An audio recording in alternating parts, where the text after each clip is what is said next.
Okay, so hello, my most amazing artists. Today we are going to be painting our abstract hare.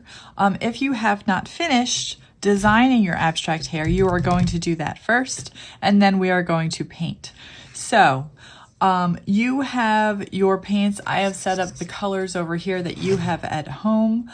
Now, I'm just going to quickly go over some techniques about painting, some things that you might run into. So when you have your paints, I would prefer, and it would save messes, if you have your water and your brush on the same side of your desk as your paints. Your water dish is a lot smaller than mine. It would also be a good thing to have a piece of paper towel just in case, okay? So, if you are my first class, your paints are going to be dry. If you are my last class, your paints are going to be pretty wet by then. They don't dry out between classes very much. So I'm going to take my brush. If you're the first class of the day, you want to wet the colors that you are using. Maybe you're using all the colors, maybe you're not. Who knows? So I'm going to wet the colors that I am using. And I don't know what colors I'm using, so I'm wetting all the colors.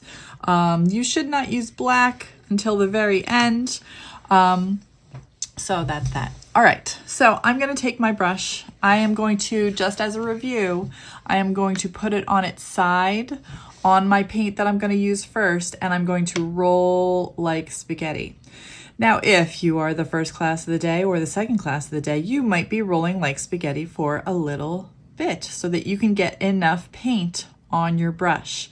If you are one of my last classes, if you are in the afternoon, then your paints are probably wet. You probably have a good amount of paint in there that has already been rolled, and you can just dip your brush in that and start.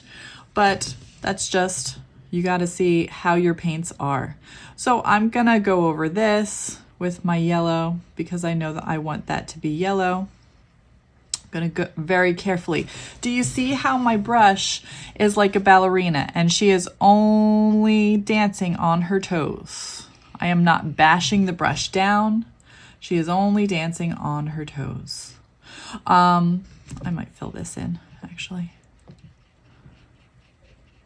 So she's only dancing on her toes. If you're bashing the brush down, I might take away the fancy brushes that you have, and I might give you a stiffer brush that can take that kind of abuse, because I don't want to ruin my good brushes. So I probably would give you a warning first, and then if I still see that you're bashing the brush down and not using it as a ballerina on her toes, then I will probably give you a stiffer brush so that just in case you are ruining the brush. So I'm going to go over here. Maybe I'm going to come around.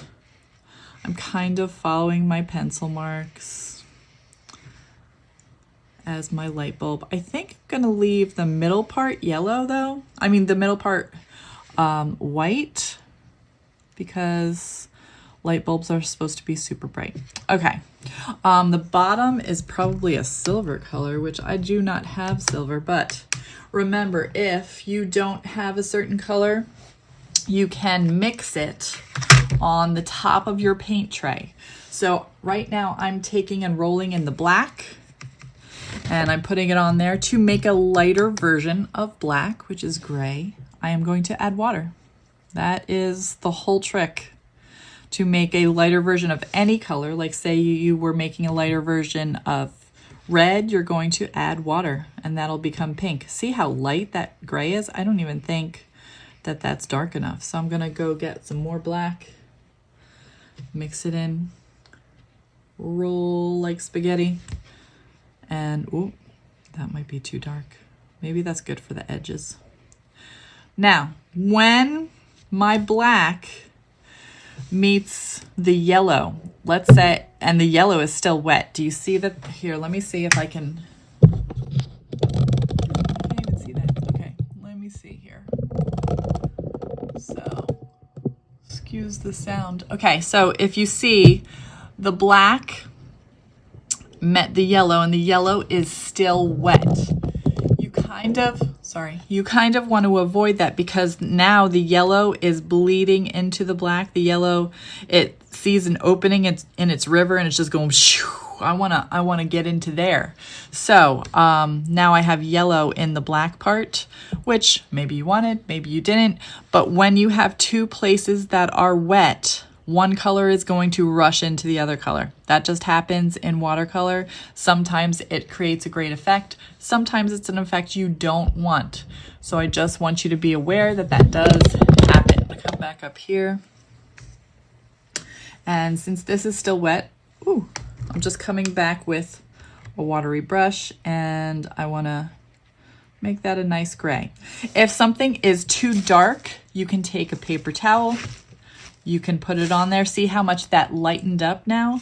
And it has these cool ridges that I kind of dig. So maybe I'm gonna get some more black, roll like spaghetti, and just make a couple of little dots so that you could see those ridges. Cool, I like that. All right, so those are some techniques. Always, always, always remember to wash your brush in between changing colors. If you don't do that, which everybody forgets from time to time, even I forget to wash my brush sometimes. I'm just like so into my painting, I forget to wash my brush. Let's say I was in the black, like it has black on it right now, and I go into the yellow. That is not good. So now my yellow is going to be all messed up because I put the black in there.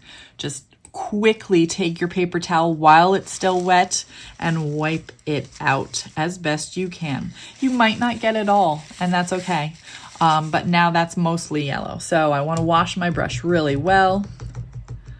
And now go back in the yellow. Now I have to re-wet my yellow because I did wipe out most of the moisture with my paper towel. So I'm re-wetting, I'm rolling like spaghetti. Might not be exactly the same, especially the yellow. The yellow gets muddied all the time. But you just want to mitigate that as much as possible. You want to make sure that that doesn't happen as much by washing your brush between colors. So make sure you do that. The safest way to do this painting is to do one part, then go to a totally different part that is not next to this part. So I would come over here to the brain and start on that part. And then when this is dry, I might start over here on my rainbow because I don't want to start right here. It's right next to the brain. It might bleed into that. So you don't want colors bleeding into other colors unless you want that kind of effect. So that's a little tutorial. When you are done, your paints go on the top of the cart with your paint set open. Remember to carry it through the classroom like it's full of water, because it is. It's full of water. It's full of paint. So you don't want to drip that through the classroom. You're putting your dirty brush in the dirty brush bin. You're turning in your water dish to the water dish bin, which is yellow. And that is pretty much it. If we're going to have 2 days to do our hair, because I don't want you to rush. And some of you really took great efforts to make big details and it looks awesome. So I want you to have the time to work on your project and do your best work. So if you are done today, that's fine. That's not a bad thing. Just next week, you are going to be doing free draw the whole time. If you take the full 2 days to work on this project, I'm sure it will show, your effort will show, and I will reflect that in the grade that you get for this. So good luck, guys. Bye.